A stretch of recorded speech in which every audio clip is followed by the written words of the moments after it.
rise and shine. Live boldly, live authentically. It's your time to rise and shine. Empower life with Cleopatra. Awaken the best version of you.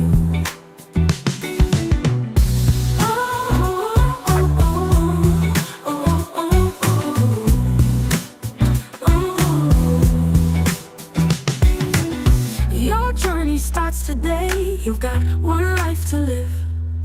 Love yourself, be kind to others, break free and let your spirit soar. Empower life with Cleopatra will help you awaken the best version of you. Empower life with Cleopatra.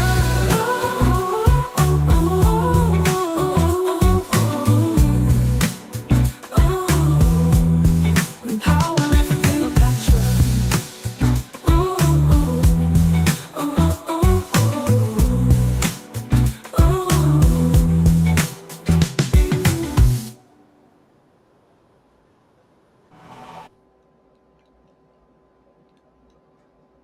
Hello, everybody. Good morning, good afternoon, good evening, wherever you're watching from. If you are in the chats, put something in the chat. But I have, hi, Robin, you're already here. Thank you so much for joining. Listen, I got a text from somebody saying just now, I hope Bill Gates is watching. Well, I hope he's watching too.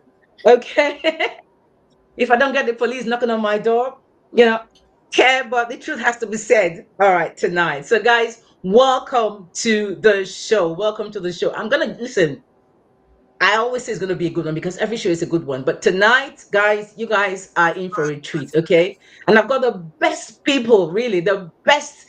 I couldn't think of better people to be on this show tonight. So I'm gonna introduce them in a minute. But I want to welcome you to the show once again and also use this opportunity to give a shout out to my girl, my loving sister, Maureen, my sister from another mother. It's her birthday today. Maureen, if you're in the chat, put something in the chat. A happy birthday, girlfriend. May the Lord bless your new age. I love you plenty. God bless you. So tonight we've got too much to unpack. So, like I said, I'm going to just jump right in. And all I'll say is this: you know what to do, just subscribe because it's free. All right. Because I mean, we put in so much effort in this show. So subscribe. And if you're watching the replay to this show, please watch it to the end so that somebody else can watch it, because YouTube will push it out to somebody else to watch. If you've got a confession, you've got ideas on how we can actually improve this show, please be kind enough to send an email to empowerlifewithcleopatra@gmail.com. So let me ask you one question. Who made Bill Gates the general overseer of the world, especially Africa? Because in Africa today, Nigeria, Kenya, Ghana, Malawi, Burkina Faso, and across this continent, our lives, our foods, our future are being shaped by a man who was never elected by us, who has never tilled our soil, who has never walked our villages. Yet he believes, no. He insists that he alone has the solutions to Africa's problems. But behind the shiny mask of philanthropy lies a web of control, profit, and hidden consequences. Meet my guest tonight. First, the ever beautiful, intelligent, eloquent, and just absolutely fabulous Priscilla Whitbo. I hope I pronounced the surname right.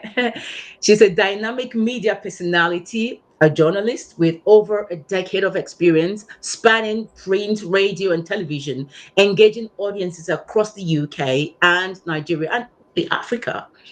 She's co-founded Enrichment Magazine and later produced and hosted influential programs like The Woman and Priscilla on Ben TV, spotlighting African women and the Nigerian diaspora in Europe.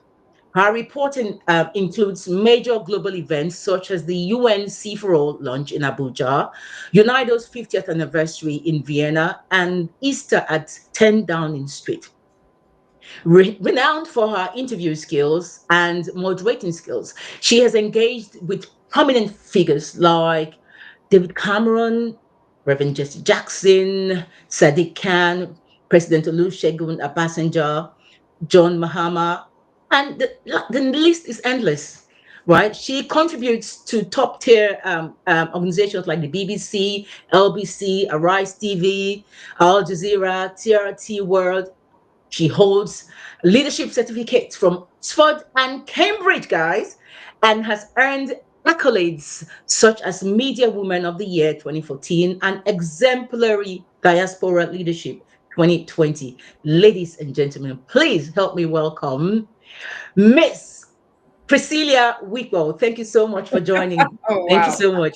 I know, What right? an introduction. Thank you so much for having me. You're Oh my welcome. You're goodness. For a welcome. moment there, I was thinking, okay, who's she talking about? But thank you. That's so kind. Next, we have Akin Kongi, Mr. Akin Kongi, a London-based Pan-African filmmaker, a photographer, CEO, and creative director of Squared Productions, otherwise known as Wakaflix. You have to tell us what Wakaflix, why that name Wakaflix. I think it's an interesting name, but it focuses on African and Afro-European narratives. After transitioning from corporate finance, he showcased his photography at prominent events. Kongi honed his filmmaking skills at the New York Film Academy and has worked on numerous projects as a producer, director, and actor. His photography highlights natural, cultural richness and community stories. With Wakaflix, he aims to democratize access to African film and content and empowers filmmakers to share their stories. My royals, what did I say earlier about the caliber of guests that I have tonight? Honestly, we are moving up, guys. It's my Please, absolute royals, pleasure. just welcome my guest for me tonight. Welcome my guest. Thank you. It's my And pleasure to be here. yeah, you're welcome. Royals, listen, like I said before, brace yourselves because tonight this is going to be a bumpy but extremely eye-opening ride. Before my guests weigh in on this topic, I'd like to set the stage, first of all, by narrating what our investigations have revealed. So this is a fact-based, evidence-based expose, which is verifiable. So let us begin, all right? If you want to verify, just go, Google is your friend and, YouTube, everywhere else, you find all the facts there, right? The Gates Foundation has poured billions into vaccines, polio eradication campaigns, meningitis A elimination, malaria vaccines, and yes, these have saved lives. Nobody disputes that. They tell us it's philanthropy. They tell us it's saving lives. But here's the whole truth. In Nigeria, with Gates' billions and WHO's coordination, wild polio was declared gone in 2020, right? It was a victory, yes. But the oral polio vaccine, which was Bill Gates' chosen weapon, triggered vaccine derived CVDPV. It was an outbreak across Africa. In other words, in trying to save us, they gave us something else. They gave us another disease. But it didn't stop at vaccines, though. No. Bill Gates has released the GMO BT cowpea under the AATF influence. Now, all these acronyms, I'm going to tell you what they mean later, and what he's actually up to. But he's he's done this, and this AATF is an organization he funds. He has also collaborated with the Nigerian health authorities for the R21 malaria vaccine rollout. NGOs like Solina and eHealth Africa are fully funded by Bill Gates, right? But what sits in the shadows is just as alarming. Monsanto, the notorious biotech giant infamous in India, where GMO cotton devastated smaller farm holders. Thousands of Indian farmers lured into buying patented seeds and chemical packages and fell into spirals of debts and despair, and many could not escape. And the result was that a wave of farmers committed suicide that shook the nation. And yet, Gates, through his funding networks, has aligned with Monsanto's biotech agenda and exported the same model from India to Africa, right? Here in Nigeria, or well, in Nigeria, we are here in the UK, but in Nigeria, the National Biosafety Management Agency, which is the NBMA, created to safeguard our people and our environment. That's what it's meant to do. But it has instead been accused of fast tracking approvals for Gates linked GMOs. Critics argue that NBMA functions less as a watchdog and more as a gatekeeper for Bill Gates' biotech ambitions. And then there's this one they call NABG, the Nigeria Agri-Business Group. Yeah. It's marketed as a coalition for food security, and in reality, it actually serves as a private sector lobby that aligns with foreign agribusiness interests. And Bill Gates backed seed and biotech initiative flow smoothly into Nigeria because NABG stands at the intersection of the government and corporations. And obviously, Bill Gates is very, very much a founder of this NABG. Right? So this is just in Nigeria alone, all the stuff that is up to. Now let's go to Ghana and Kenya and Malawi. Now, the new malaria vaccine, the RTSS, was piloted. Now, Nigeria is rolling out the R21. Is this a promising thing? Does it show any kind of promise? Yes. But it's only effective in 30 to 40% of cases. And guess what? Africa is the testing ground for all this stuff, this experimentation that he's up to. Not Europe, not America. It's Africa. Remember, they used Burkina Faso as a testing ground when they released the GMO mosquitoes in villages, right?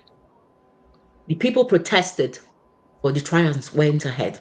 Regardless of what the people said, the trials still went ahead. In Uganda, it was the same story. There's a community resistance. People resisted. There was a lot of uproar. Yet, the foreign science continues even till now as we speak. In Ethiopia and Tanzania, they became Agra's what do they call it? Bread basket pilots. Farmers were pressured into abandoning traditional seeds for hybrids. We'll talk about these hybrid seeds in a minute.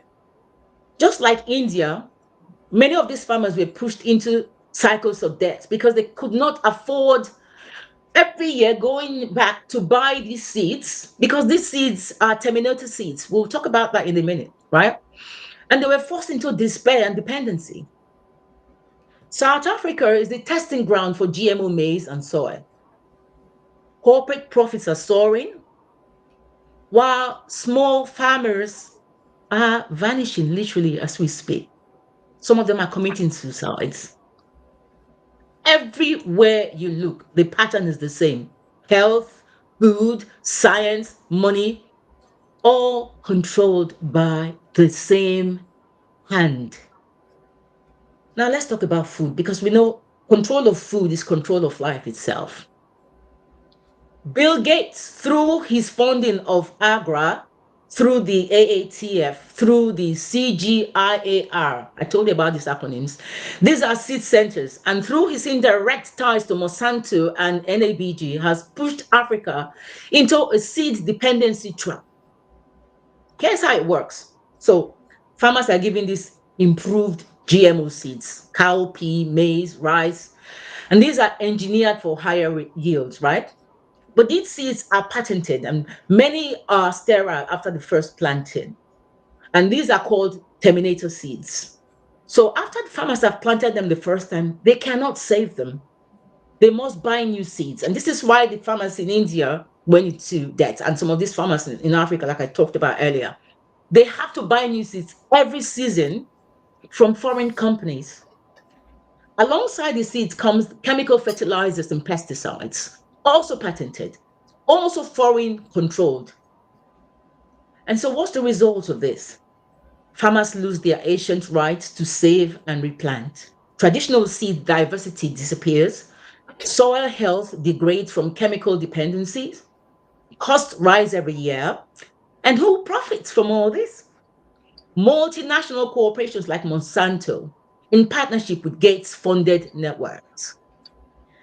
And the health question, studies on GMO foods show risks of allergies, liver, kidney strain in animals, biodiversity loss, and pesticide residues entering human diets. So Africans are told these crops are the answer to hunger, but in reality, they are an answer to corporate profits. Let's pull back the curtains a little further. Gates is not acting alone. He's surrounded by a web of organizations and NGOs, which he actually funds, funny enough. We've got the Global Alliance for Vaccines and Immunization called Gavi. They claim to be shaping vaccine policies across Africa, funded by Gates. There's another one called PACT. It was originally called PIACT, which was PIACT, and it stood initially for Program for the Introduction and Adaptation of Contraceptive Technologies. So Gates, obviously, we know is into this, trying to control world population and stuff like that. And then they later changed it to Program for Appropriate Technology in Health, path. And apparently they are involved in vaccine and drug trials, funded by Gates, obviously. Then we got the AATF I mentioned earlier, the African Agricultural Technology Foundation, and AGRA, Alliance for General Revolution in Africa. They are pushing biotechnology seeds, right? Obviously funded by Gates. And then we've got the one they call eHealth Africa, Solina and the SCIDAR, which is the Solina Center for International Development and Research. It's an indigenous non-profit organization affiliated with the Solina Group, and they are Nigerian-based partners for Bill Gates, right? They implement his health agenda. And then we've got the target malaria, which is experimenting with genetically modified mosquitoes in Burkina Faso and Uganda. Now, he is one of the largest donors to WHO itself, meaning he influences global health priorities, and he funds African politicians, governors, champions. Don't make me name them because I've got names, right? And these people now become his local mouthpiece, right? For his projects. And the tragedy of this is many of our leaders, our politicians, our celebrities, even the clergy, they remain silent. Not because they don't see what's going on, not because they don't know what is going on, but because they have been compromised.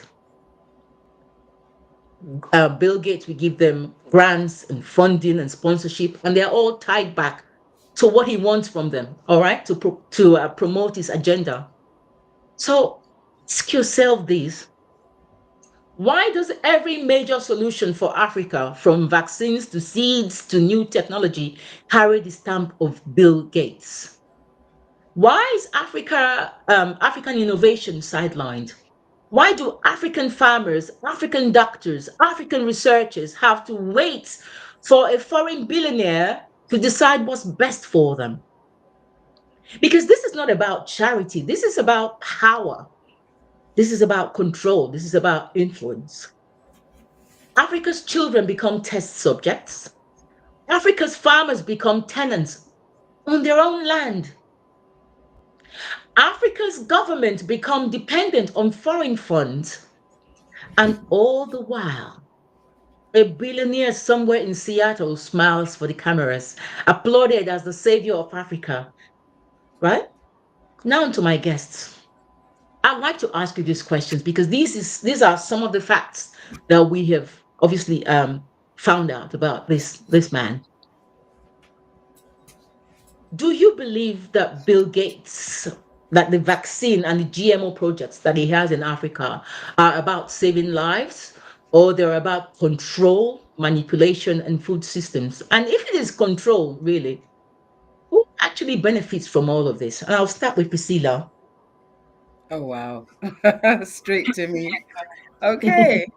Alrighty. Where do we start? Now, let me, and thank you so much for that very in-depth introduction of our subject matter today. So for me, I remember first meeting Bill Gates, obviously as Microsoft, CEO. And we all heard those wonderful stories about how, he dropped out of university, started Microsoft and all of that. And we all bought into it and Yeah. we believed it. But somewhere in the 90s, Bill Gates started to step away from Microsoft, as it were, and went into his philanthropy. And Mm-hmm. I mean, when we all hear philanthropy, we assume that it's good. We immediately, word good comes to our mind, and we just conclude that this is somebody who's engaging in something that is good for humanity, helpful to others, and we just applaud them and just think fantastic. But I think more so than ever, I think it was during the COVID season, 2020, that myself, most especially, I can speak for myself, woke up to the fact that Bill Gates' philanthropy was not the same as how I understood philanthropy. Um, Mm. his idea of philanthropy, it's about, yes, he's setting up all these organizations and what have you. But there were two things in 2020 that made me to question his motive and what he was doing. One of them was a video that exists on YouTube, that where he's doing a TED Talk presentation. And in that TED Talk presentation, he says that there are too many people in the world. Mm-hmm. World is approaching, how many billions of people now. And if we do a really good job, we could reduce the number by 10 Yes. to 15%. I saw And that he video. talked Yeah. about doing a really good job using infertility vaccines. And I just thought, hang on a minute, the presentation sounded so nice. He had, his he had this great presentation to go with it. The whole thing looks so good. But hold on a minute. You're saying if we do a really good job, we can reduce the world population by 10 to 15%. Are you suggesting we do? So that was my first point of concern. And then, Mm. of course, came also, just listening to him over that period. And one of the other things that I found interesting was him talking about how much money he made from vaccines. Mm. So, in answer to your question, from what I've seen of Bill Gates to date, he doesn't strike me as a man whose interest is philanthropic in the natural sense of the word, Of the as most word. Yeah. understand it. His interest or his pursuit, it's more about reducing the world's population, as he says. And he Yeah. said we'll do that by using vaccine. So then that makes me ask the question, so what's the content of the vaccine? What is Good this vaccine question. do to humanity?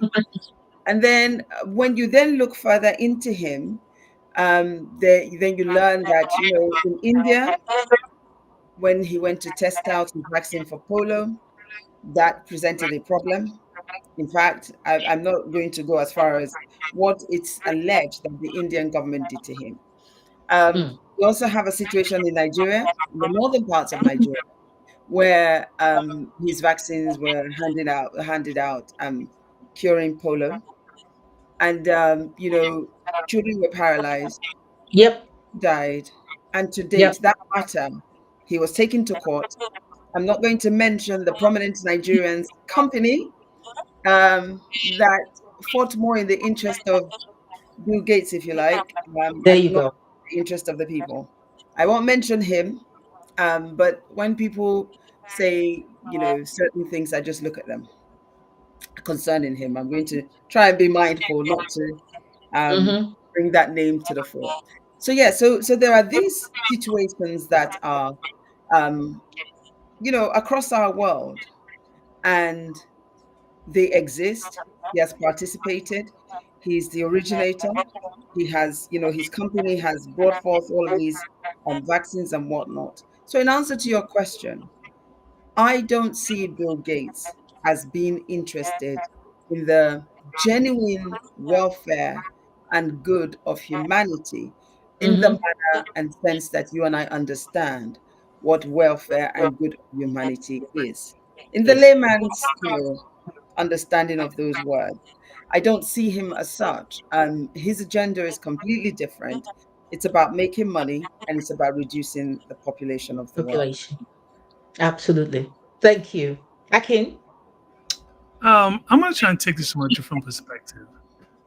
Now, people, I, I think things come in different layers. We tend to generally see most things from on the surface and how it is. And I agree with Priscilla most on what she says. I'm not going to repeat what she said because I'm just going to ask questions like: is it possible for Dangote to say he's taking something to the United States of America and start giving it to American kids?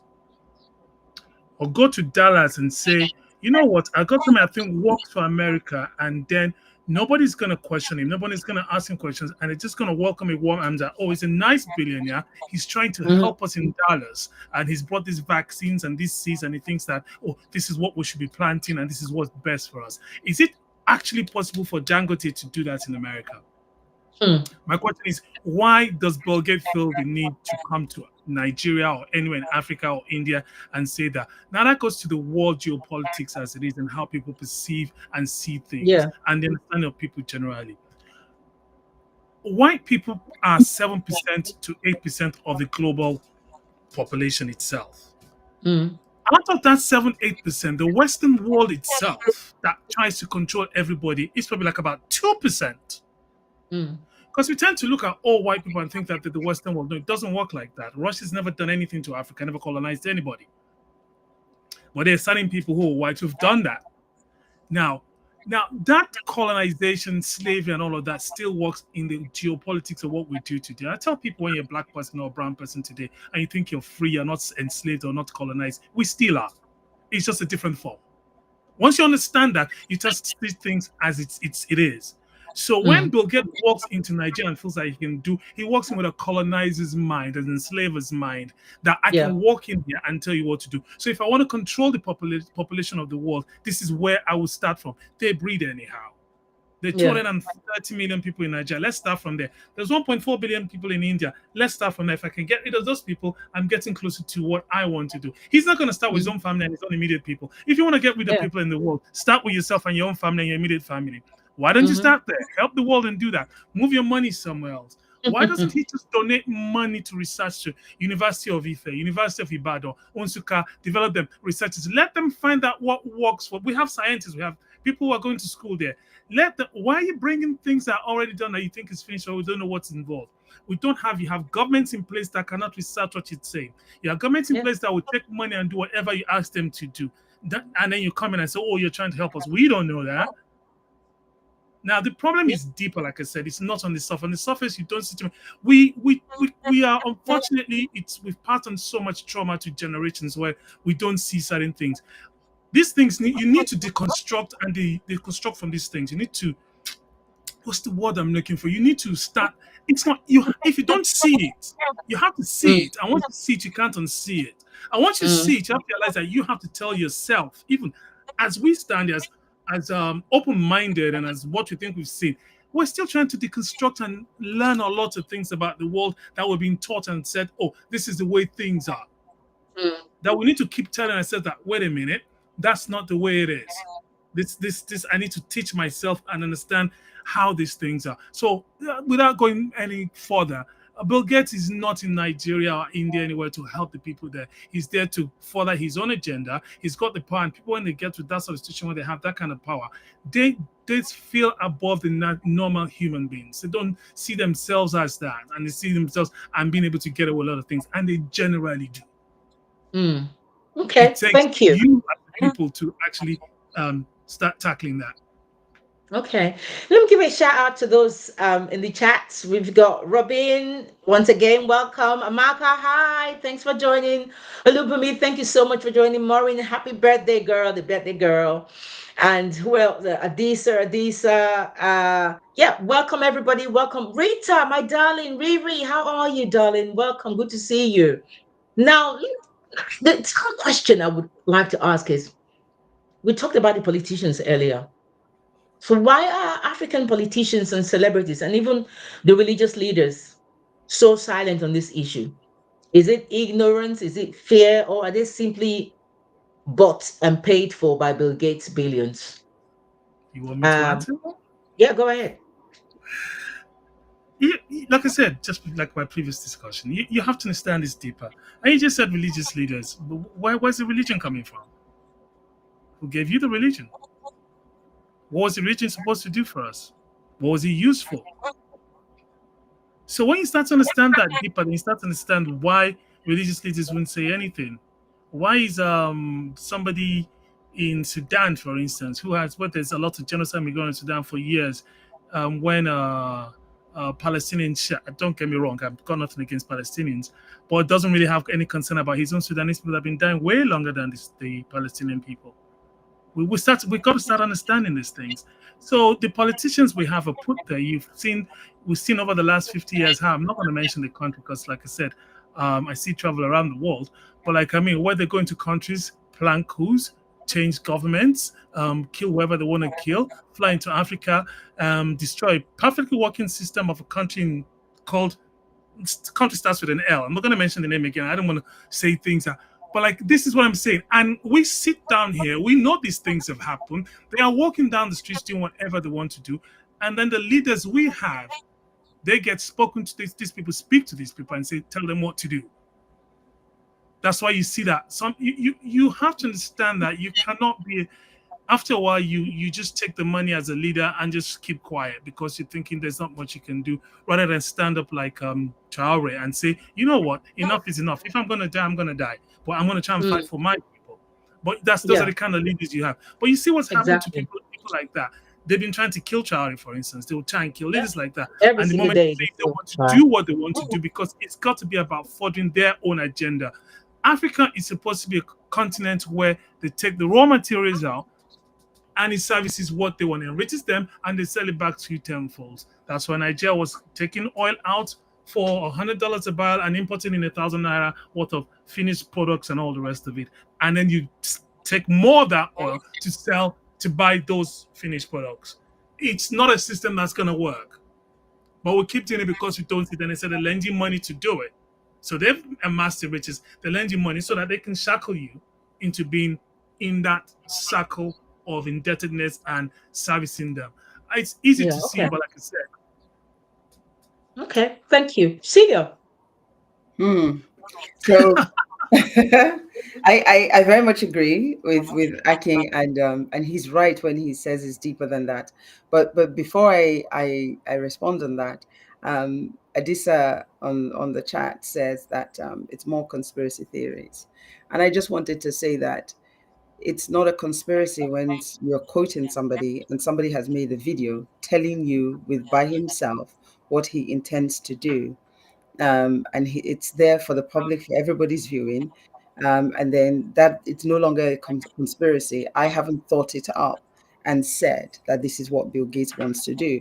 I am quoting, I am merely expressing what Bill Gates has already told the world that he wants to. Mm-hmm. So if anybody is offended by that, please take time to find that video, watch it for yourself, and draw your Yep. own conclusions. There's so much information out there with Bill Gates on video saying many a things, and it's usually pointing to how to reduce the population. So Mm-hmm. if you're saying you fact check the video existed before 2020. So please take time to do that. Regarding this issue about African leaders and celebrities and if they're silent, I think that this one is on two levels. There is the element of fear. Again, I'll take us back to 2020, where we had the late then president of Tanzania. His name was John Magufuli. John Magufuli did not agree with the whole COVID 19. He didn't believe that COVID was real. And in fact, he was one of the first people to tell us that even the cat is testing positive from the COVID test. And he was very much against it. to the point that there's a video where at the World Economic Forum, they're discussing the fact that they gave him something along the lines of 20 million euros or so. And they're saying he should bring it back if he's not going to, if he's going to go contrary to, what was discussed and agreed. So African leaders are often being threatened. Their lives are often being threatened. Their positions are often being threatened, and so there's that aspect. It's Ibrahim Traore is surviving today, as we have been informed, because of the team that he has around him. Where we're learning that his team, they've been approached, they've been offered $5 million and what have you, and they've come forward to say, no, we're not doing this. We're standing by our man. This is our country and we want a different life. So the situation that we have where our leaders appear to be weak or our leaders appear not to do what is in the interest of their own people is primarily that aspect of things. Because what I have found, having been privileged to speak to and to interview a cross section of African leaders, they're often highly intelligent and very well educated. And it's not as though they don't know what's happening and what should be happening. But sometimes their hands are tied.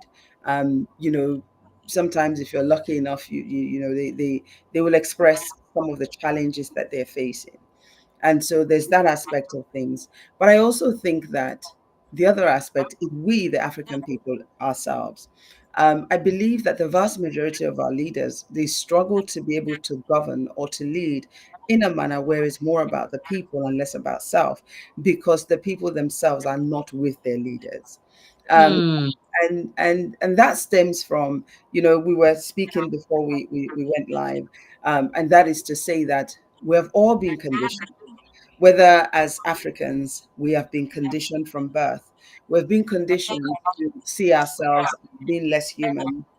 We don't trust each other. There's a trust factor that is, there's a trust deficit, I should say, amongst Africans and, equally amongst Nigerians. There's a trust deficit amongst Caucasians and the African Black race as well, because of the narratives that is consistently projected. And so we all absorb these narratives and we're not aware just how much our subconscious has taken in these narratives and how much it affects and impacts the decisions we make and the stand we take. So if, for instance, we didn't take out our histories out of our schools in Nigeria, for instance, and we understood and we learned that it's more important for us to stand together as one, and that as one, if we speak, because we need the unity.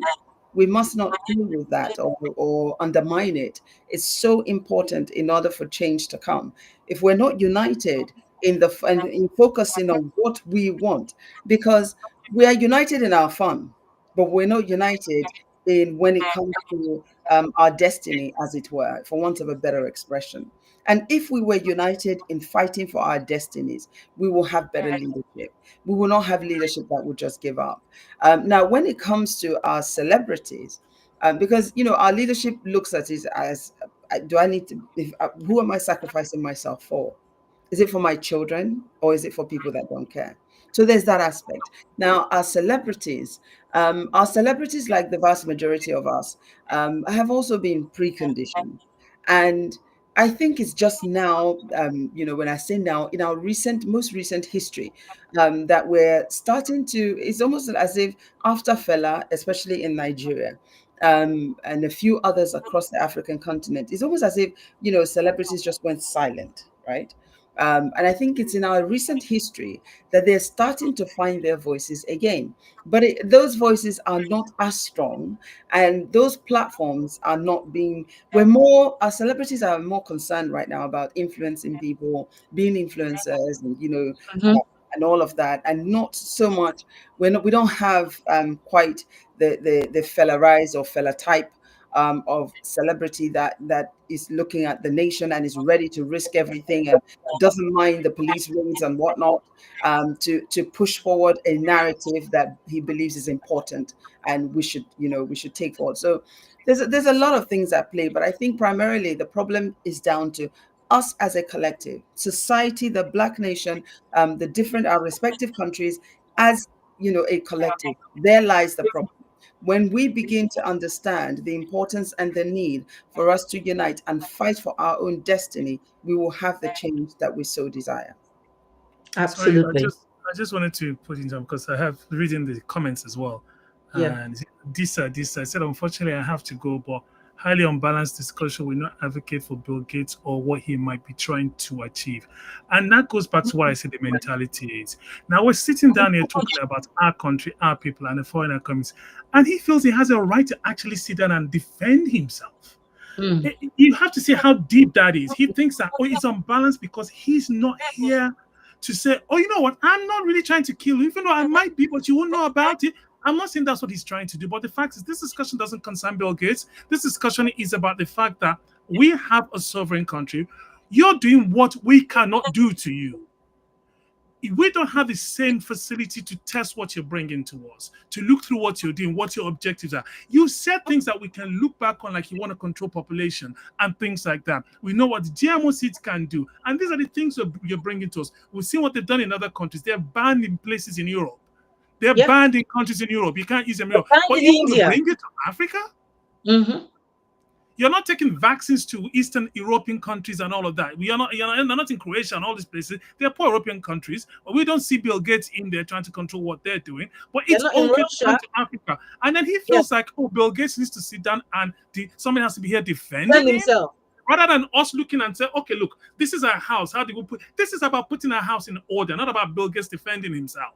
It's not about Bill Gates. It's about the fact that it could have been Joe Blog for all we care. The fact that this person is coming into our space, trying to do something to our people, and where we need to sit up and do something about it. He needs to understand that. I think also by now, come on, nobody needs to tell you. Have we not lived through all the different experiments we've heard? I mean, Exactly. it's not rocket science, and Exactly. it's not hidden. It's out there in the open, about the different attempts that they will make. Look at the Ebola situation, for instance.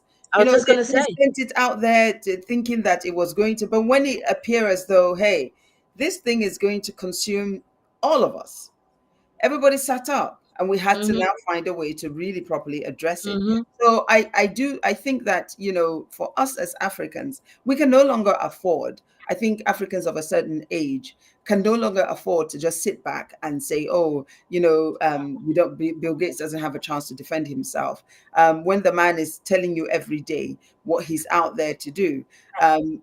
His agenda is not because he wants to increase your population, for instance. It's not because he wants to see you well.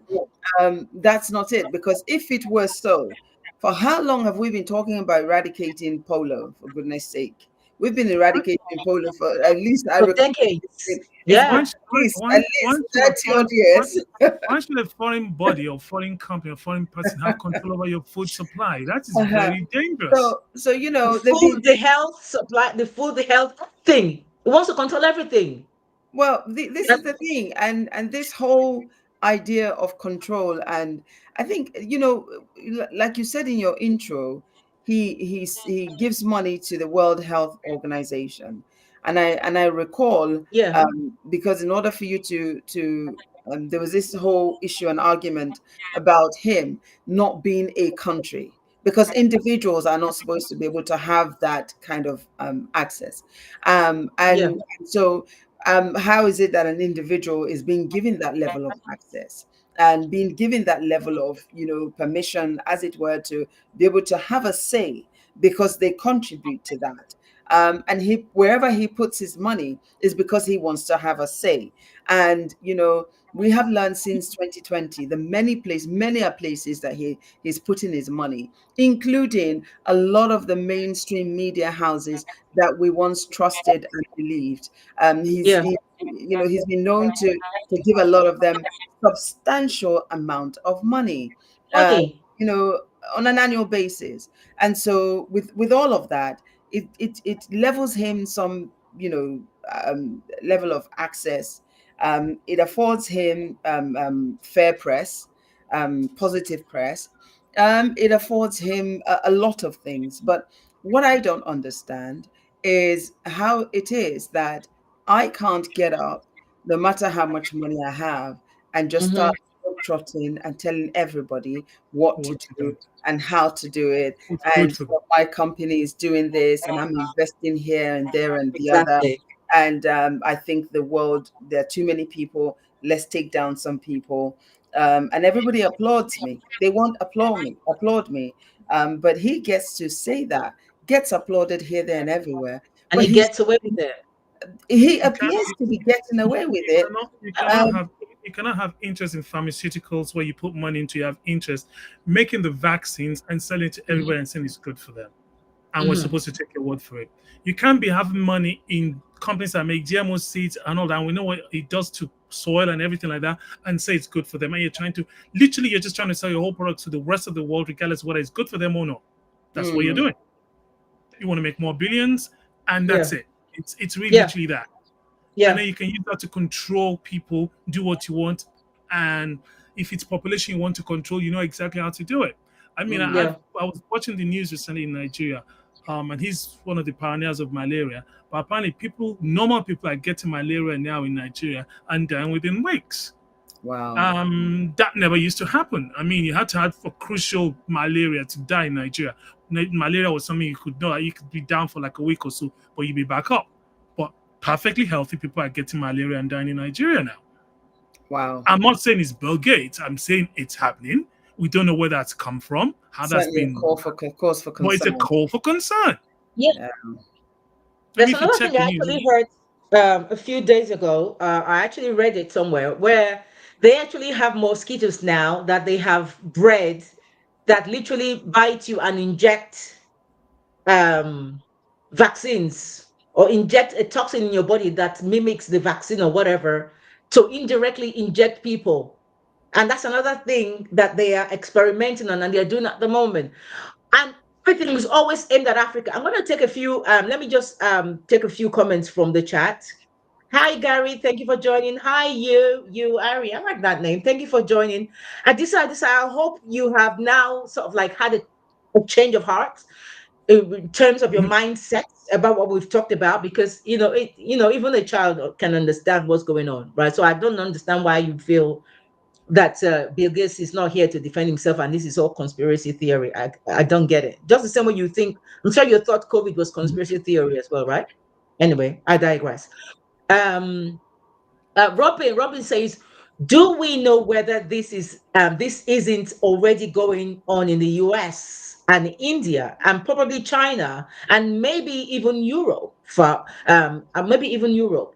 The rich politicians have a big reach. The US is notorious for testing their pips.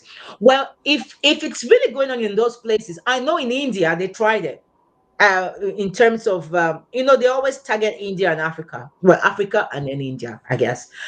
So they've tried whatever they could in India, but India is not having it anymore, right? So Africa, they think they can buy the politicians and buy the NGOs and buy celebrities to execute their evil agenda, Robin. That's what it is. They cannot try that in China. Are they mad? They can't try that in China. China's not going to give them that. Like how? They won't even think about it, first of all. The truth is, even I mean, it's possible that they're doing that, and it's possible they're not. Probably they're doing it to maybe the lesser people, the black people and Latinos in America. It's possible, but the fact is, even if they're doing that, our concern is not about them. And we have to start, like you said, we now start learning to stick together, understand that the protection we're looking for is us, Mm, black people, African people. We need to stick together. We need to start understand that we need to protect ourselves. Start looking out for ourselves. We don't need people to tell us what to do, how to behave, how to do things. We're foremost in a lot of these things. It's just the lack of togetherness that's not letting us get things together. Yeah. Yeah, bad leadership and all the rest of it. But we need to start getting over that to start getting things right. It's about Africa. It's about Nigeria. It's about black people. It's not against anybody. It's about us getting our position back and what we're supposed to be and doing what's right by Right. us. It's not about other people. It's not about fighting other people. It's not about killing other people. It's about preserving ourselves. Mhm. Thank you. Amaka says it's sad that they implement all this evil in Africa. Anyways, it's because of the kind of leaders that we have. They exhibit laissez-faire attitude as long as it does not affect them. Absolutely.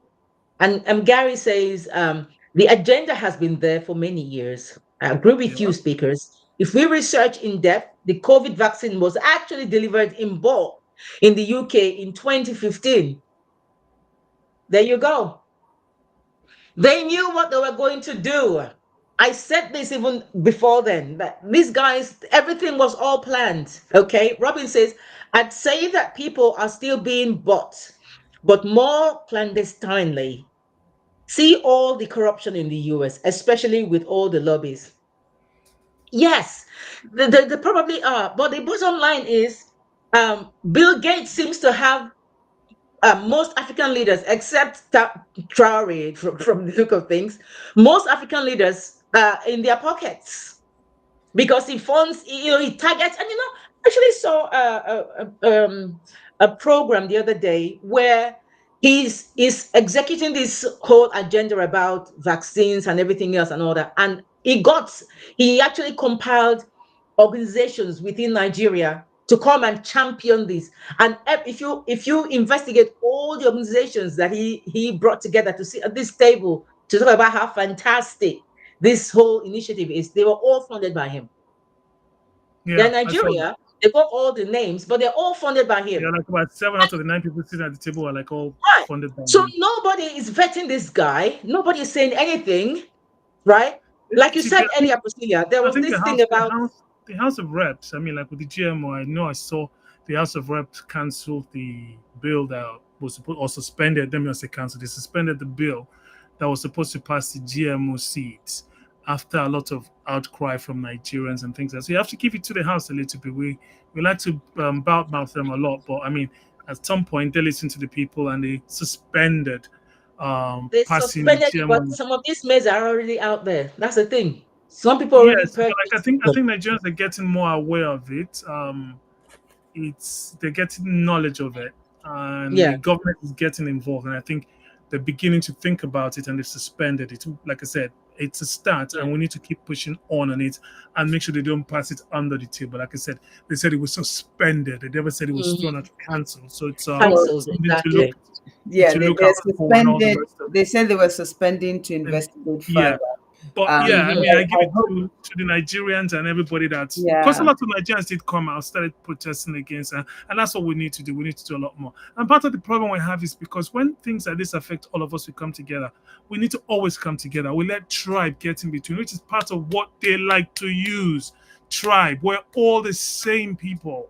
Once you start to well, understand that and stop the, using tribe to divide yourselves, the well, poor is the the poor. people, Whether you're one tribe or the other, poor suffering everywhere in Nigeria. When it well, gets up there, they don't use tribe. They Yeah. don't. Priscilla, well, At the top, the tribe doesn't even. They only see money. people But just don't when they use understand. tribe to divide everybody else, if it's not tribe, it's religion, it's this and all that. You need to start thinking about it and getting that out of your thinking and your system when you're doing stuff and look at it broadly. okay, Priscilla, chime in, please. I absolutely I agree with that. I think sadly the people who are paid to champion the tribal narrative, the bigotry, don't seem to forget that they are participants in the very narrative that they are pushing out, and that the impact of that, the result of it, will still impact their lives and their relatives and their And the associates children. and their children. So it's when they wake up to that that they will realize. I hope that the Nigerian Parliament, in their investigation, will hop over to Zimbabwe, because Zimbabwe is the primary country that we need to look at in Africa. Zimbabwe, because of their colonial masters, they had this great, they were the food basket, as it were, Mhm. of Africa. The farmlands were divided nicely and given to their white Zimbabweans, as they used to call them. And of course, we all recall that during the time of our wonderful Mugabe, I don't know if we recall when he said to Tony Blair, for instance, because of the Lancaster Agreement under Margaret Thatcher. Long story, but the long and short of it is that it was agreed that the land will be given back to Zimbabweans. That's what the Lancaster Agreement was about. And so when he became president, he had been waiting for them to do this. And there was now a row because this was agreed under Margaret Thatcher, our former prime minister here in the UK. And so he simply said to Tony Blair, keep your England, let me keep my Zimbabwe. This was an agreement. Simple. The time has lapsed when we agreed that you give back the land. Now it's time to give back the land. You don't want to give back the land. So he took the land by force. Now, having taken the land by force, it didn't change the fact, Zimbabwe was still very good with their crops and maize and what have you, and, exporting as they did. But then, they after 2020, they began to suffer drought. From 2020, I think it was just before 2020, they started having drought issues. It became quite bad. Then there was the introduction of GMOs. So Zimbabwe takes on the GMO seeds, and their small farmers, for instance, after having used their GMO seeds, they were encouraged, from what I understand, not to keep their usual seeds after Harvest. yes, after harvest they didn't keep their seeds, and so they ate everything. Then they were given these GMO seeds, and the GMO seeds not only does it mean that at the end of every harvest, you have to renew the seed, you have to buy it again. But it Mm-hmm. also damages the soil. So Zimbabwe right now, today, as we speak, is having a problem. Why? Yeah. Because their small scale farmers can no longer continue to farm. And this is now affecting their food supply. The Yeah. small scale farmer would now has to buy their seeds, and these seeds are now costing something around the region of $250,000.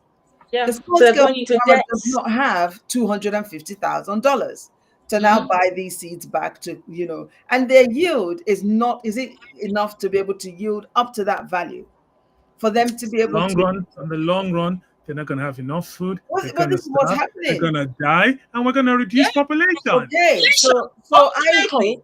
I hope, whilst the Nigerian parliament says they're investigating, they will take a little hop, skip, and jump in their private Mm-hmm. jet over to Zimbabwe and have a conversation with our brothers in Zimbabwe, our cousins in Zimbabwe, and just understand what is happening with the farmers there, where Because GMO is concerned, so just that in Zimbabwe. mistake is not repeated in Nigeria. Yeah. Because in Nigeria today, somebody in the village can easily have a farm behind his house, eat well, drink well, Mm-hmm. even if he doesn't have any luxuries, he knows that he's going to be able to eat well all through the That's year. right. Now, by the Yeah. time you take that away from him, what else is left? I mean, I have a cousin that lives in Port Harcourt, for instance, and Mm. she would often say to me in our conversations, "Oh, I'm going home. I'm just going to go and check my farm because things are expensive now. So the cassava that she planted, she will go home to go and check that so that she can get Gary, Mm-hmm. be able to feed the family Mm-hmm. while they're in Port Harcourt, and she can literally have that for a season, amongst Mm-hmm. other things, the yams and all of that." And this supports her and helps her not to have to spend it reduces her food bill. And the Mm. ordinary food bill, as it is, not only is it expensive for us here in the UK, but it's just as well in Nigeria and all over the world. So Totally. Totally. when you have that privilege, it is a privilege to be able to grow your own, to grow what you eat, grow some Yeah. aspect of what you eat.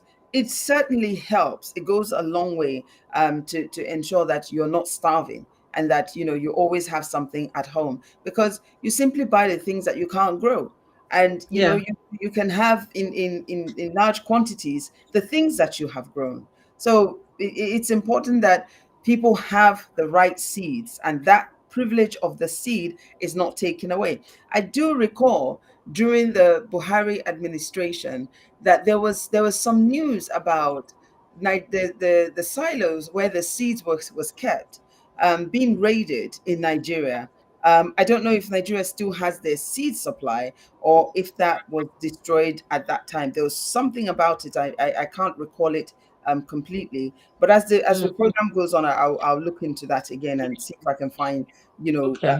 story on that. But there was an issue concerning the seeds that were stored, and the fact Rated. that they may have been they may have perished, damaged because of some kind of attack on the silos where it was kept. Let's talk about these GMO seeds that you were talking about just now. You Mm, know, them forcing the farmers, to purchase seeds that are sterile, literally, yeah. really. So, and making them to be endlessly dependent on them. So, how is this different from modern day slavery? Really, Well, this is like That I is modern said, day modern day slavery. slavery. well, like I said Yeah, earlier on, I mean, we're still enslaved. It's just a different kind of enslavement, and yeah. and and instead of trying to break free, we keep encouraging the enslavement. That's all I'm saying. Mm, It is enslavement. It's dependency on them, on a condition that they'll be able to tell you exactly what to do and how to do things. Why, like I said earlier on, why not give universities money? They don't need anything else. Why not give universities money? People who are smart. Let them research, do what we need to do for our people without conditions, no strings attached.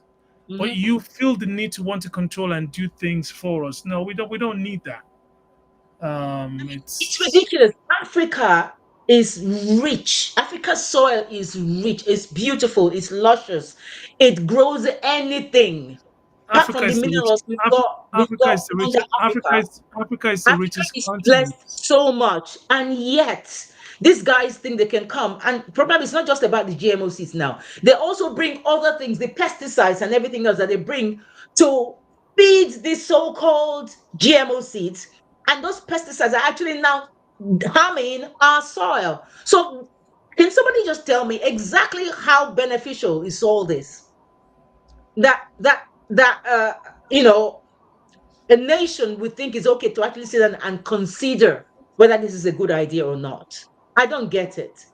Well, The mentality of some of these people is not as high as we make them out to be. So when they sit down and talk to them and say, look, this is what you need because of the way we do choose our ministers and things like that, and say, look, oh yeah, this is GMO seeds, da, da, da, da, da, da.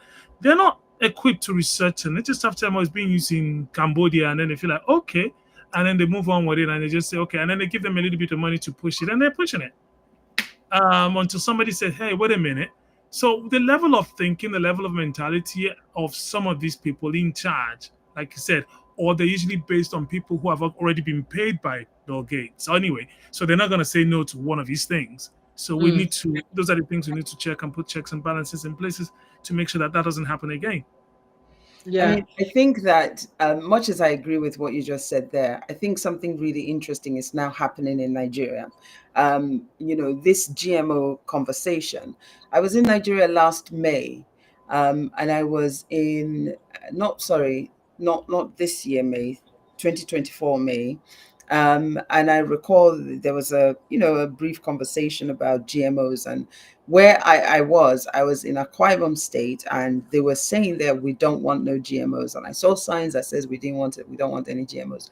But what I think is interesting that's happening today in Nigeria, and I'm really excited about it, is that power of the people and that power of the outcry, Mm, because Bill Gates had come into town, made his jingle, gathered his people, paid them. mm, The doctors were out. Even the wonderful what are they called again? Our NAFDAC. NAFDAC had one time said no to GMO and then appeared to be changing their tune. your minds, yeah. But it was good to see. Mhm, It was mhm, good to see that in spite of what may have been collected, mhm, it was good to see that when the voice of the people rose up, most especially on social media, that was able to influence not only the influencers who had already been paid. They were now looking, feeling somewhat embarrassed. It was no longer as exciting to be seen taking pictures and posting pictures with Bill Gates. mhm. And now everybody was turning on them, or people were turning on them and saying, how could you do this to your own people? People. And you could see, as I said earlier, it's about the people. It's about our coming together. It's about what we know. And when we're ready to put that knowledge in use together, it's about Mm, our unity saying, no, we don't accept this. Because you can mhm. see it played out just then Yeah, in yeah. Nigeria to say, no, we don't agree with this. We don't want this on our land.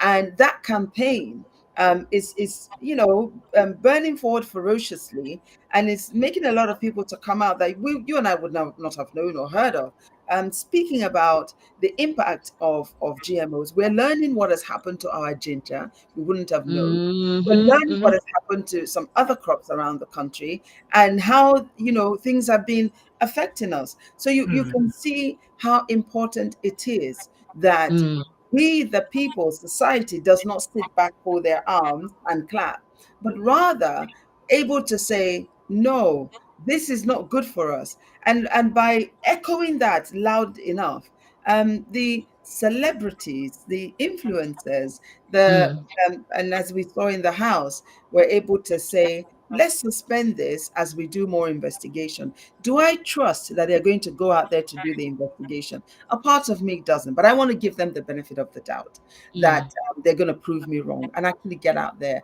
and do the investigation and not be forced to just wake up one day and say, we've done our investigation and it's going to be all right, and just go ahead with it. But I hope that the noise that we've heard so far, what we've seen so far, continues. And for everybody mm. that watches this and listens to this, wherever you can add your voice, please do that, because it is important that that voice continues to be heard and it is loud, so that people do not. Because at the end of the day, we're all affected. Let's not make no mistakes. We're yes, we all are, Totally. because affected. Totally. it It doesn't happens. matter Gary where says, you We're going to reside. lose family. We're going to lose the Oh yeah. country. Oh mm-hmm. yeah. And we're gonna stay enslaved, and that's what you don't want. It's God Absolutely. another forbid. another God kind forbid. of enslavement, and you We've really been don't there, want. done that. We don't want to go back there again. Gary says, Mm. I spend much of my time in Africa. Definitely. I know you do. Definitely. Returning just a couple of weeks ago from the Gambia, which is easily accessible from the West, I've never felt so sore after a few mosquito bites. I told you a lot of these mosquitoes now are genetically modified. Why they don't do anything to eradicate the mosquitoes, but they're trying to get them to do other stuff. I mean, that alone Yeah. tells you there's a problem. I mean, if Yeah. you want to do good, find a way to make sure you don't have mosquitoes anymore. Or there are parts of the world where they have mosquitoes that don't affect you, they don't give you malaria, anything like that. But they're not going to do that in Africa. It's No. only Africa that still have mosquitoes that gives you malaria. You can Yeah. get mosquitoes in American places like that that don't give you malaria. They I bite you, they get don't give you mosquito malaria. bites. There's a mosquito bite on my cheek. A mosquito bit me the other day. In fact, in two places here. But in I didn't Africa, we check still have malaria. mosquitoes that will kill us. I mean, Exactly. They haven't thought about trying to eradicate malaria there, but instead they are using the mosquitoes now against us. there's a cure for sickle cell right now. Yeah. Yes. Now, but is that accessible to Africa where that's where the No. problem is? Oh, wait, No. wait, wait, wait. Can I tell you something? In Mhm. 2023, no, sorry, 2013, during the Goodluck Jonathan administration, I was privileged to be part of that national good governance tour, part of it, not all of it, but some of it. And I was on the Benin leg of that tour. And I remember that there was a hospital, I believe it was in Benin, where they were actually performing stem cell transfers that were healing people of sickle cell. They had a center there that was actually doing that. I know that in recent times we've heard that they're doing it in the US, but this was 2013. And they were actually, they had a center there. They explained to us the process, the procedure, what is involved, how long the patient was going to be there for, and how important it was that when you come in, it would take up to, I think it was up to about 6 months or something like that to that effect. So Nigeria already did something like that. But you Mm. see, But the problem. nobody put money into that. They're not gonna. Bill Gates Well, doesn't see all us of that giving them done money and now. improving it. It's I don't even think that that center is functioning as it was then. Because the Buhari administration that came in immediately after the Goodluck administration was not an administration for growth or development, or for the future. For the future, unfortunately, we all saw what happened there. So I don't know. I've not gone back to find out, and I don't know the status of that place now. But I do know that that happened in Nigeria. Right. Adisa says mosses are a crucial part of the eco chain. So you need some scientists in this discussion. Adisa, would you like to come on this show at some point? Because you seem to have a lot of opinions and you seem to maybe not quite agree, which is fine. I mean, we don't all have to agree with everything at the same time. But I would like to invite you into the show. And then we can talk about things like this and other things that I think you will be interested in, Adisa. And you say that in the US, stem cell treatment is banned. Yeah, well, they may say they've banned it, but is it really banned though? I doubt it very much because the And that's US. not that's not true. Yeah, go there you go. I There don't you think go. so. I mean, I'm not. Don't want to be quoted, but I don't think so. There's a lot of things that's got to do with stem cell that people are doing and researching on, and I would be shocked, extremely shocked, if they're not doing that in America. We've shopped as Well, well. can I just say, just to for Adisa, um, Google's your friend. Hmm. I believe it was in. Let me just read this. The U.S. breakthrough for sickle cell anemia includes the FDA's approval of two gene therapies in December 2023. Casgevy, the first CRISPR-based gene editing therapy. So something does exist, is what I'm trying to say here. These treatments modify a patient's own stem cell to produce healthy red blood cells, offering potential cures for sickle cell, for severe sickle cell disease in patients 12 years and older. There And you this go. this sounds similar to what Nigeria was doing back in 2013. So Adisa, I hope that answers your question. Right? I hope that answers your question. Adisa has a lot of opinions, and sorry, I'm not trying to be, I'm not dissing him like or her, but I see people like that. That it seems like the limitation of what they know and the subconscious influences we all have. If you don't detach from it and look at things from a critical thinking point of view, you just take on all sorts of things and then you run with it. And that's why you find people say things like, I'm not going to give examples, but like, yeah, like I said, it's just they can see Well, things different. he's corrected himself. He He's says that, corrected himself, but yeah, he let says me he let was, me go on. yeah, he's corrected himself. But never, sis, thank you so much for joining. Never, I love you. Never says no. Stem cell treatment is not banned in the US. Stem cell is However, used for only several things, not just sickle cell. I'll be yeah, shocking if they just yeah, ban that and say you can't research that and use that anymore. yeah. She Yes, you're says, right. I don't know however, you, which is why I kept holding back on saying what I wanted to say because I really don't know you. But from what you said, I can get a pretty good picture of what I think you're like. So I mean, I figure you're not somebody who you're not very liberal. Like I can literally tell who you are. To be honest with you, you're. Let me not do that. Let's just leave it. But okay, yeah, you're yeah, right. yeah, I yeah. don't Let's know not you. do that.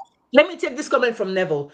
Never says no. Stem cell treatment is not banned in the US. However, only FDA approved hematopoietic stem cell transplantation is legal for widespread use in treating blood disorders.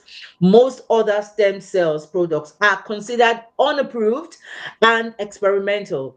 Though some states allow limited use under strict rules for specific conditions, the FDA regulates these products and unapproved therapies are generally illegal for commercial sales. So yeah, so there is some amount of stem cell treatment still going on or experiments still going on.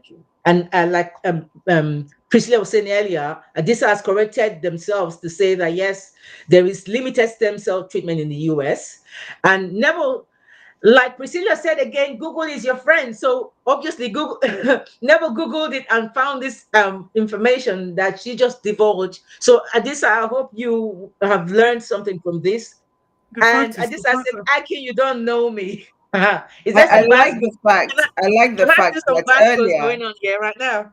earlier Adisa said he or she was leaving, and I like the fact that Adisa is still with us. Thank you, Adisa. Yes. Thank you for staying, Adisa. And he the fact. says you have no idea, Akin. No, Apparently. I've read it. I just actually didn't say anything. The fact is, there are procedures towards things and how they do things in America. So we're not saying it's not like you're not going to open a hospital or something. Everybody's just doing stem cell. There are procedures, there are others, they have laws and how they do things and how they use these things and how they use it to investigate or research or do whatever they do. They already have that. We probably have similar things in Nigeria. How strict we're about it is a different ballgame entirely. But like I'm saying again, there are procedures in how to do things, just the same way if you're going to pass things into use when it comes to drugs and all of that. That's there. We understand that. But like I said, for instance, with sickle cell, we know that they're using that in the UK, for instance. Now they put people on the list. I think they did the first 100 people, and they did more people. And this is technology that is there now. We know it's there, but the place where it affects the people the most is Africa, because that has the most black people, or the black African nations. Now, how quickly is it going to get there? Because what happens is the black people that are British and co and all the rest of them now get opportunity to that discovery. But in Africa, where it's needed is not there's GMO that they're busy trying to push to Africa instead. Why don't you push that? Why don't you find ways to get them to do that? Why is it GMO you're trying to push to Nigerians and Africans? And that's where the difference is. There's so much that if this guy really wanted to help Africa, there's so much he could do without having to push these other negative agendas. I mean, I don't even want to ask the next question, because I'm sure everybody agrees with me that it appears like Africans and Africa is being used as like a guinea pig for all their stuff that they are doing. I mean, we don't even have to discuss that further. We agree with that, right? I think My host. we already touched on that. Yeah. We Yeah. touched So on we it. don't. It's been happening for years. Yeah. But if Bill Gates walked into this room right now and defended himself, like Adisa was saying, what would you say if he walked here like he wanted to defend himself? What would you say to his face on behalf of Africa and Africans who feel betrayed? Akin. First of all, I don't think he would. I think his kind of personality where he's at doesn't feel the need to. He doesn't feel answerable to people like you and I. So he wouldn't feel like he needs to defend himself. He's gonna be, how do I get rid of people like you and I so that he can carry on doing what he wants to do? But Now, just in case, if I just on had the to say assumption he something, if I does. had to say something to him, I'd say exactly what I just said. If you really want to help Africa, stop telling us what to do like we're children that we don't know or how they know how to do things. Bring the money. Let us use the money to do what we need to do. Don't come and be Mm. telling us what we need to do and what's good for us based on what you think is good for us. Like we're kids, because we're not kids. We're not your slaves. If you feel you have that much money, say, you know what, I'll give it to you. Build research labs, buy medical equipment, do what you need to do. Find the smart brains amongst you to discover what you need to discover for yourselves. We were doing it way before they came and colonized us and stopped our growth. So please, let's not behave as if black people do. Have never invented things. Most of the things that are invented by black people were claimed by white people. So let's Mm. let's let's start understanding where we're at and what we can do. Some of the things that are being done in America today, be it medical and all of that, even in tech and all that, is by Nigerians and other black Africans who use their brains and then they're forced to do it. So, like I said, bring the money, equip us. We can resolve our own issues. And sort ourselves out. Yeah. Yeah. Priscilla. What will I ask him? Oh my God, I have a Mm. ton of questions, but I think my primary one is that I would like to understand from him why he believes that the population of the world is too much. I Who made would him really God? want to understand because he's not the creator. He's not God. He can't. He's not the creator. He can't, for instance, number the hair on our heads. He can't create another human. So I would really like to understand it from him one on one, why he feels that the population of the world, or that it's important that it is reduced and brought down by 10 to 15%. I would want to hear that from him and have a discussion on that with him. And he Yeah, the wants to funny thing start about what in you just he said, wants the to guy. start in Africa. Sorry, The funny thing about Akin. what you just said is there's a contrary view to that. That some people actually feel there's not enough people in the world at the moment. Also from the Western, I can't remember where I read that, but I read it somewhere. The Oh person yes, quoted there it. isn't. Yeah. I mean, So like there's a contrary view to that, but and like I said, that's why I think your question is actually quite valid. Why you feel that way when some other people feel yeah. the contrary. So whose point are we going to take here? Well, I Exactly. mean, he is the one that's working assiduously towards Against, yeah, reducing fair that. enough, yeah. And so I want to understand from him because he's investing a lot of time, money, and effort Money. into Mm-hmm. making sure that that happens. It's a statement that he has made, it's something that he believes, and he's working for it. So I would want to understand from him why he feels the need for humanity to be reduced, and why do we have this? Because his philanthropy, I will say to him, it's not um, as I understand the word, as I have been taught the word, and what I believe the word to be. So I would say your brand of philanthropy, it's not the original dictionary definition of what that is. So why do you go around saying you're a philanthropist you When there's an sound agenda. when you sound more like a I'd, eugenics? I'd go one further and ask him, like, how do you literally sit back and think and look at the world and say it needs a population reduction, and how you intend to go about it? I mean, like, how do you come to that deduction as a person where you feel like, oh, Exactly. there's too many people in the world? For what reason? How do you literally intend to Why? reduce the What are the population? I metrics mean, for that? what genocidal way do you intend to reduce the population by Yeah. 10%, What? 15%? What are I the mean, what are the literally, metrics? how does a human being sit back and look at the world and say, well, there's too many of us, even though I'm in a huge mansion and I have all the money in the world to do what I want. But you know what? The rest of you need to be less than you are. We need to cut it down by half the population. Even though it doesn't affect me, I got all the billions in the world that my kids will never have to want for anything. But you know There, what? I there, still feel the need to reduce all of you. there are a lot of things in this life that doesn't make sense. And I'll share one of them that just literally knocks me for six every time.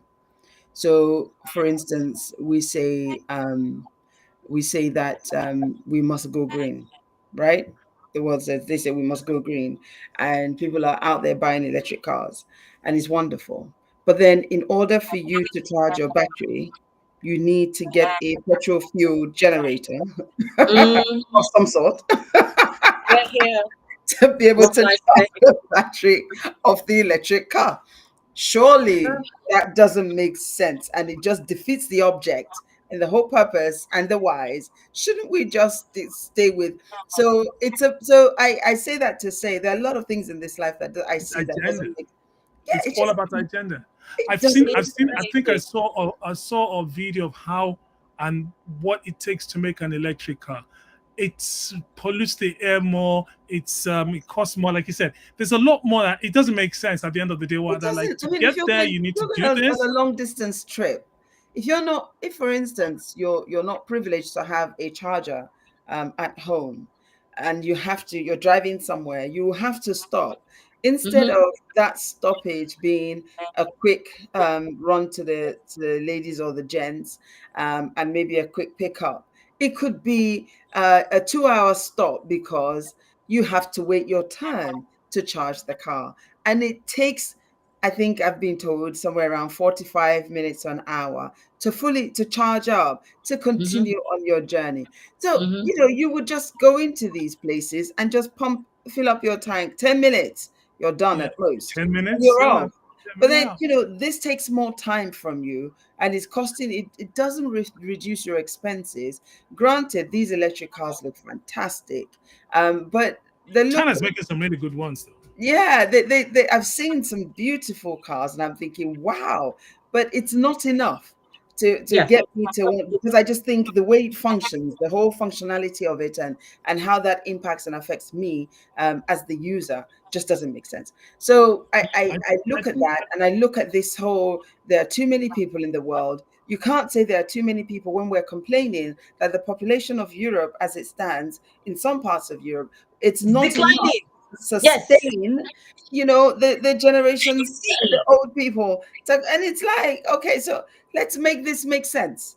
We can't be saying on one hand that the population in the world is too much, and then we're crying over here saying that there aren't enough people to support the system. It's madness, I mean, honestly.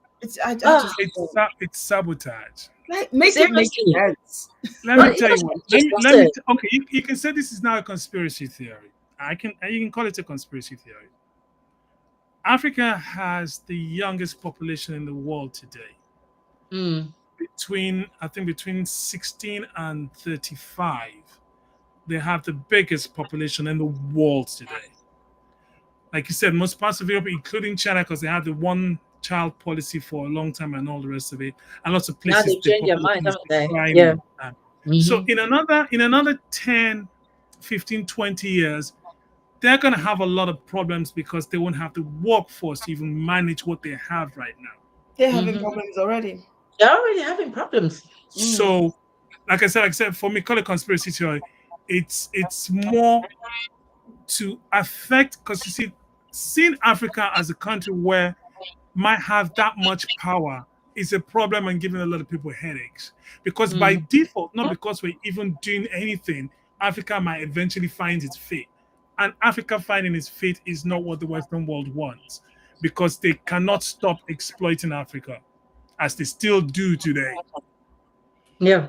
Yeah. And for you to be in a position where they don't exploit you is to look at what's happening to France with all these francophone countries not defecting from France. So they will Wow. lose a lot of the power they have. Like I said, they're still in Nigeria, they're still in a lot of these Yeah. places. They might not have stronger hold as in all these francophone countries, but like I said, every barrel of oil you sell in Nigeria, about 60% is to them. Yeah. And then I'm by the looking at time the they bring time. back, by the time they bring back the other stuff in finished products, you spend that 40% and dig up more oil to pay for it. That keeps you in a cycle where you're not going to get better. And you need to depend Hmm. on them. And you go to World Bank, IMF, and sometimes you need them. Oh, we need to borrow some money. Oh, yeah, bring some more oil. Give us your future oil against this and all of that. So you're pretty much locked in that enslaved situation where you pass on to your generations and generations after you and you show them the system. They just think, oh yeah, it's just the way things run. They keep at it. So you pass that trauma from generation to generation to, so nobody sits back and says, wait a minute, you've been digging this oil for 50, 60 years. You said you couldn't pass on the, now we have people who can do it. You can bugger off now. You've made enough of your money. We'll just take 100% of our oil and we'll just pass it on to our people. There's no reason why you can't nationalize your oil companies now. Even if it's badly mismanaged, it's still yours. Oh yeah, definitely. But Yeah. I think that what's happening now, you know, we And touched I on. mean the ones that are not owned by Nigerians. I mean, like I say, you have to I'm put looking at a the time. We'll caveat. be running off in a minute. I think that what's happening now in Africa, I'm certainly encouraged by what's happening, because you know, we've seen the Sahel states and their uncoupling, as it were, with France. And they're doing that so beautifully. But even more so, I like the fact that their uncoupling position is influencing and encouraging Hold on. countries like Ghana, countries like Botswana. The Botswanan president, in recent time, he decided he wanted to start dressing in the army garb because, you know, he was inspired by Ibrahim Traore. You know, it's good to see. But I also believe that at some Even point, Nigeria. we're going to see Nigeria as No, well even Nigeria. come Look at up what happened very when they said they soon. were going to put a ban on the travel thing and all the rest of Because that. And our foreign because minister said, "Okay, you want to do that? Go ahead. But you know what? We can. You're not going to be buying our people and then coming and taking our resources. If you I ban us, mean, you're not getting any resources things from this country so anymore." so so They fell in line the straight. change has started. It's happening. So it's very encouraging to see. I remember listening to our chief of staff, army, um, uh, Yeah, I remember that. Yeah. Mr. Musa, I think, Christopher. Anyway, I've forgotten his full name and title. Forgive Mhm. me. But I recall listening to him in the House of Parliament. I think was it last year or the year before, and he spoke very candidly about the challenges and the issues that, you know, when they were trying to fight the whole terrorism situation on the, let's just call it, the western coast of Africa. He spoke about the challenges that they faced with the Sahel states and the way that they were taking their command and control from France. But now the Sahel states have gone ahead and uncoupled themselves from France, no longer taking instructions and authority from France about what to do and how to do it, which leaves them very free and ready to be able to work with other African states to fight terrorism. Now we have a different problem. The Sahel mm, states now are complaining that our Nigeria, for instance, they don't appreciate their they maintaining a close relationship with France, and all of that, and they feel that, with that going, that, if you like, it's a booby trap. It's some kind of, it could open a door and grant access to, these Europeans that they're trying to keep out. So you can see, one moment it was a case of we're not able to cooperate because of our European influence, and suddenly now, the European influence is no longer there for the Sahel states, but then the Nigerian state is now in a position of not being fully ready as they were previously because of their relationship still with their with European France. Yeah. mm. masters. So these, but I am still encouraged that at some point we're going to find a level playing field. They're going to be able to put their heads together because, as I keep saying, we're all being affected. Nobody is escaping this, and so if we're not getting on with the solution soon enough, Mm. trouble. I'll tell you something that, like I said, just like you, that Okay. things that like give me a headache when people can't I'm see conscious when. about time, Akin. I'm conscious about time. Okay, just quickly. Yeah.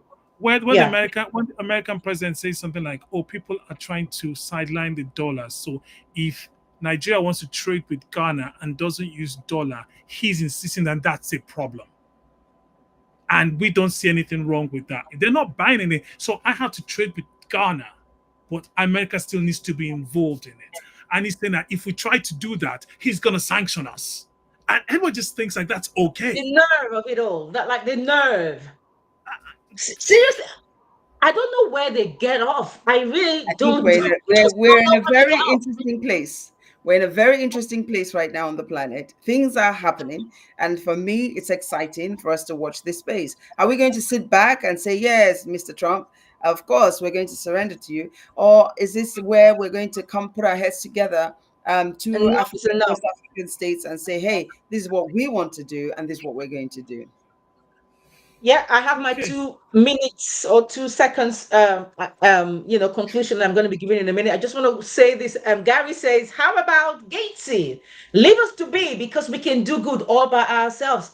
I couldn't agree with you more, Gary. I couldn't agree with you more. Honestly, it's been an interesting, and I knew it was going to be a powerful show. I just want to say thank you, first of all, to my guests and to everyone who contributed in the show, right? But this is what I have to say, yeah. And I asked this question at the very beginning: who made Bill Gates the general overseer of the world? And Africa in particular, who did? Who It's gave him the deeper. right to decide the future of Africa's children, the food of Africa's farmers, the health of Africa's people? Africa does not need a foreign billionaire to detect its destiny. We have scientists, we have farmers, we have innovators. What we lack is the courage to break free from the grip of money and corruption. And that, my brothers and sisters, must change. Okay? Because the time has come for Africa to rise, to reclaim her health, her food, her future, to tell Bill Gates and every billionaire who sees us as a playground for experiments and profits, we are not your lab. We are not your farm. We are not your pawns. We are Africa. We are taking back our destiny.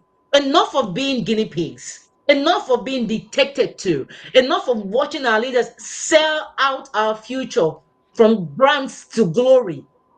Bill Gates is not the overseer of Africa.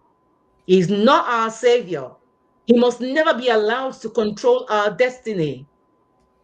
The real solution to Africa's health, Africa's food, Africa's future must come from Africa itself, from African scientists, from African farmers, from African innovators, guided by African communities, not dictated by the wallet of one man. Does it make sense? So I ask again loudly to the world: who made Bill Gates the general overseer of the world? Can somebody answer? Because the time has come for Africa to stand up and say, enough. enough already. Enough of it. Guys, if I spoke your mind, please drop your thoughts in the comments, okay? Drop your thoughts in the comments. Remember to subscribe, remember to like, remember to share. Thanks once again to my amazing guests, Priscilla and Akin, for your invaluable insights. There were Thanks for so many having me. learning moments, you Thank know. you. I really appreciate you guys. Thank you, thank you, thank you so much for your contributions, you know. And next week, one of the guests tonight is going to be the special guest on the show. Guess who it's going to be, guys? It's going to be a good one. It's going to be a you wanna come back next week. Trust me on that. All right. So, guys, thank you so much for watching once again. I really appreciate you. Thank you, thank you, thank you. Kisses to Akin, kisses to Priscilla, kisses to all my royals. Thank you so much. Until next week, guys. Remember, be bold, be kind, but most of all, be absolutely empowered. Okay. I love you all. Thanks so much. Good night. Bye, everyone. Good night. Bye. Good night. Thank you. Empower life with Cleopatra. Awaken the best version of you. Unlock your true potential. Empower your mind, body, and soul. Live with intentions, live with a purpose. Empower your dreams, make it happen today. No matter your age, rise and shine. Live boldly, live authentically. It's your time to rise and shine. Empower life with Cleopatra. Awaken the best version of you.